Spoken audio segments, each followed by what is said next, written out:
The Rising Tide is the second half of Final Fantasy XVI's additional DLC, and while I was extra hyped to try it out, ultimately, I was left with feeling a bit of catharsis and mixed emotions as the build-up to this had been phenomenal.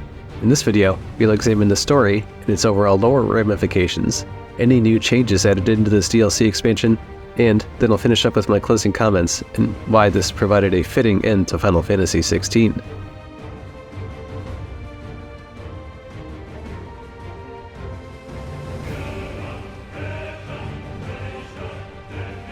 Rising Tide DLC begins much in the same way the Echoes of the Fallen did. Right before you head to Origin and having completed both Jill and Joshua's essential side quests, lucky for me, I had already done so, and Clive is given a letter requesting for help in the land of Mysidic to rescue an individual believed to be Leviathan's dominant.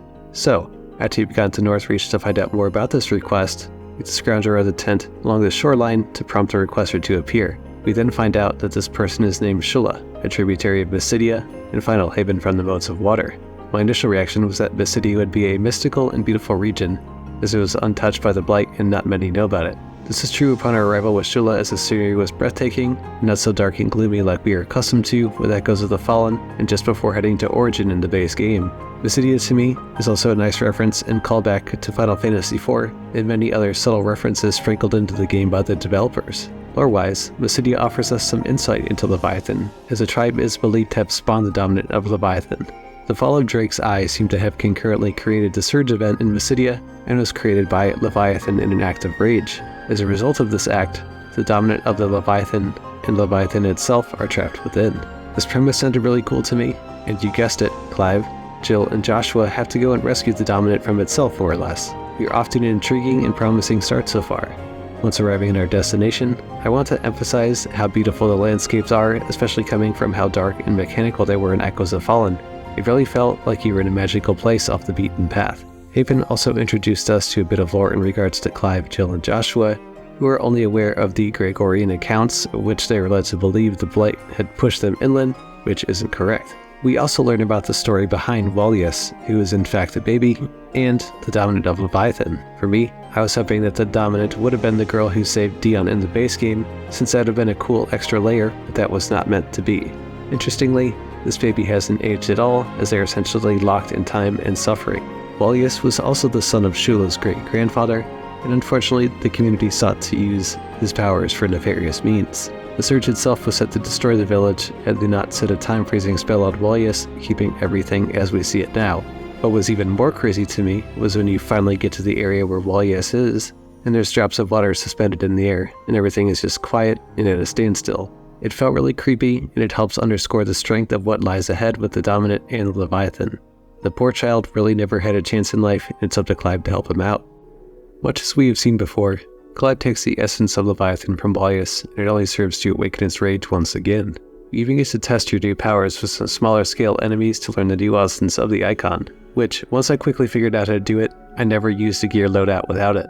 To this end, I enjoyed the functionality of using Leviathan like a water gun arm for Clive that really melts the enemy's stagger bar and allows you to move quickly and freely throughout the battle zone. Pair it with the Omega weapon from the last DLC, and you're quite a force to be reckoned with.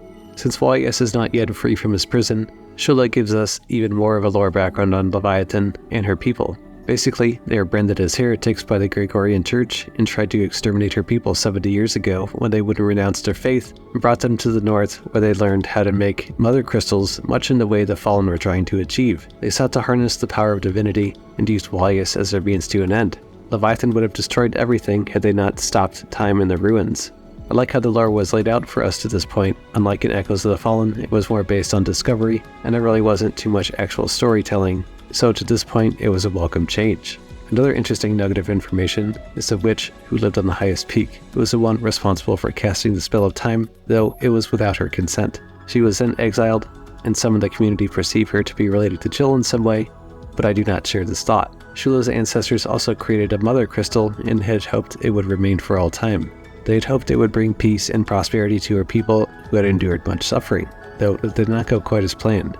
Sacrificing Wallius was their means to do so, and in a cruel twist of fate, did the opposite of their intentions. And so, Clive is tasked to break the spell of time in the old temple, which brings up an annoyance to me in that Joshua and Jill are not allowed to accompany you on this journey. The temple itself provided me with a means to really click with the Leviathan abilities and test a variety of enemies and even some mini-bosses. Since I had been on a break from the game, it really let me catch back up.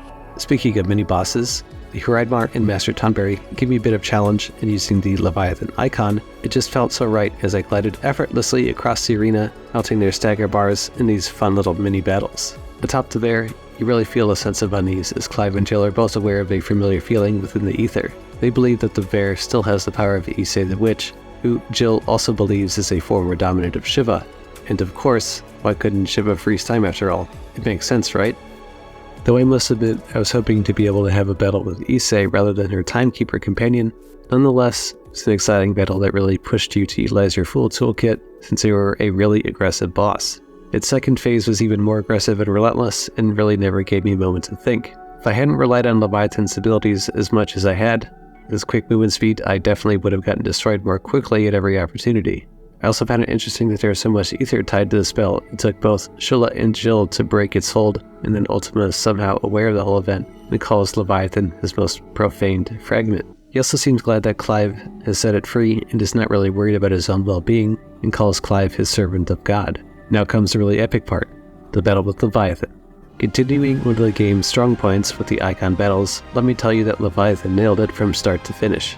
Just even walking up to the water tornado felt like it was going to pull me from my chair.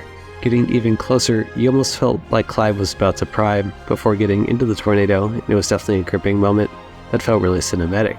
I also can't lie, seeing Leviathan come out of the tornado was peak, and you just knew it was going to be a battle for the ages. Just the sheer size of this thing compared to Ifrit was wild too. Enough about that though, we need to talk about this ridiculous 4-stage battle that end to end had me feeling a range of emotions from hype, to anger, to elation. The first stage of fighting within the tornado was much like the early parts of many of the previous battles, only that it required you to be more precise with your counters and dodges. As you might expect, it hits super hard, and your moments and follow-ups need to count, or you'll get steamrolled before you even get to the next stage. Really try and avoid the spinning dive and grand fall, or you're going to be taking well over 5k damage. The second phase becomes an even bigger pain, as Leviathan has Breach, Salt Spray, and then tries to home in on you with a very fast dive attack, which will all majorly fuck you up. Key thing in this phase is to just be aware of your surroundings and be ready to get away from the Breach circle and dodge the dive attack and strike its counters heavy to melt the stagger bar. Riptide is also tricky, as you need to hit dodge at just the right time, or you're going to open yourself for more damage over time. Once you've staggered it enough, the literal worst part of this boss fight is the third phase. In this phase, you need to seriously time every attack perfectly and not take damage, and use your cooldowns on your attacks to combo until you can use it again. I felt like even if I took one hit that wasn't according to plan, I'd already lost it and it was game over. Full disclosure here, I took way too many tries on this third phase, as I kept getting to 1 HP before getting one-shotted. I can't be the only one who did this either. Leviathan's final phase, it really lets it all out, starting with the water sprout, and the only way to avoid it was just to get the hell out of the way and close the distance and go in to capitalize. Leviathan takes it a step further, using basically everything in its arsenal, like water spout, salt spray, and diving attacks, as well as Riptide, forcing you to basically stay on the dodge button the whole time in this whole section until you can stagger it enough to trigger it to go into Tsunami, which basically at this point, I was so close to dying, as you can imagine, and I had to rush in to close the distance before I could trigger the attack. The ending of the battle was also epic, as Clive basically nukes Leviathan, and again brought back Evangelion and Attack on Titan vibes, which I had missed so much. It was even better than some of the main game boss endings too, with how it played out with Leviathan thinking it could outsmart Clive. We know that never ends well. With its defeat, you have now finally freed Walius to live a normal life with Shula and her people, which is a really great end that doesn't end in misery for a dominant. Clive also speculates that Ultima is fearful of the icon corrupting his vessel, but Joshua felt it related more to Ultima just not needing it to succeed in his goals. Ultimately, Clive is successful in his mission, and with nothing changing at the ending of the game, this really left me somewhat disappointed, since the lead up to this DLC, I really felt like we could have got to lean into more of Jill's backstory up north, and that really wasn't the case, and I'm left wondering if there's going to be more to find out when they release the localized Ultimania. This DLC did provide some new lore with Shula and Haven, and it was interesting to learn how they were all able to harness the power of a Mother Crystal, much like the Fallen had, but I do feel that the marketing of it was a bit of a bait and switch, since I was dying to find out more about Jill and Joshua during this, and for much of the adventure, they were just playing second and third fiddle. One thing I want to mention earlier is that the contrast in the bear treatment in from the mainland versus Haven. Mirrors are cherished and treated well. It is refreshing to see this after how awful they were treated in the main game. Just know that with Valia saved, you'll live a good and happy life. If nothing else, this DLC does allow us to finally close the book on a fantastic game overall, and one that certainly exceeded my expectations. I do hope that CBU 3 can do another mainline game, since it did a lot right. It's a sign of competent direction in my book. Now, let's talk about something that did not meet my expectations on this DLC, and that was the side quests. I also want to talk about Kairos Gate too. Side questing in the Rising Tide was not only short, but for me it was rather uneventful save for a couple missions that ended up being more challenging hunts. You have your standard fetch quest to begin, which were easy enough, and your mid-tier monster battles to save the townsfolk. They really didn't change too much from the main game, and some of the cooler side quests were battling the Tonberry King, which really gave me a nice challenge and allows you to forge the Tonberry knife afterwards, and you can really melt the enemy's stagger bars. You also get some background lore on Issei and the Timekeeper Knight, and how they are in love, which really added some context to your prior battle, though it would have been nice to know this much earlier. What was also disappointing for me was seeing Shula's brother Famiel in one mission and subsequently taking part in Valius' ceremony. I like the character from Echoes of the Fallen, and his minimal involvement was just a letdown for me. Kairos Gate is something that was also added to the DLC after you've beaten Ultima, and you can access the stone in the hideaway, partake in a multi-level gauntlet, where you can add boons and multipliers, increase your health, damage, and limit breaks, and even change your loadouts before each level. You are also granted the power of Ultima at this time, and I thought that was a pretty nice touch, as you are now powerful as a god. I had a bit of fun with it, and allows you to experiment in playstyles before going to Final Fantasy mode should you choose. I cannot deny that I wish that there was still a mode where you could battle all the main bosses again in like a rush mode, and maybe they decided to do that in the future when it releases on PC. I should also note that I didn't really care to go the distance to get the special sword you can forge after finishing Kairos Gate, but I intend to attempt it at a later date. Final Fantasy XVI and the Rising Tide was definitely a cathartic and bittersweet end to a fantastic game overall.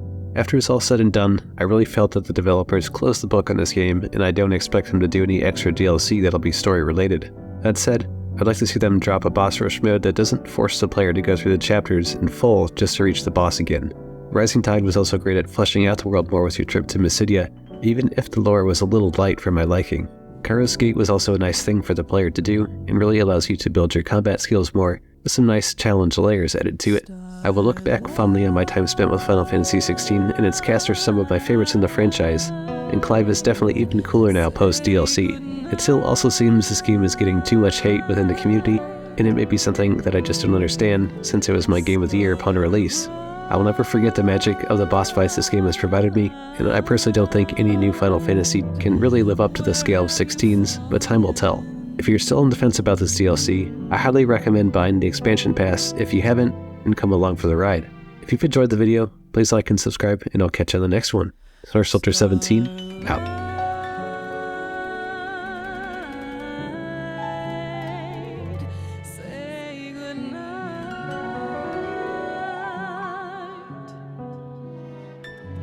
Stars.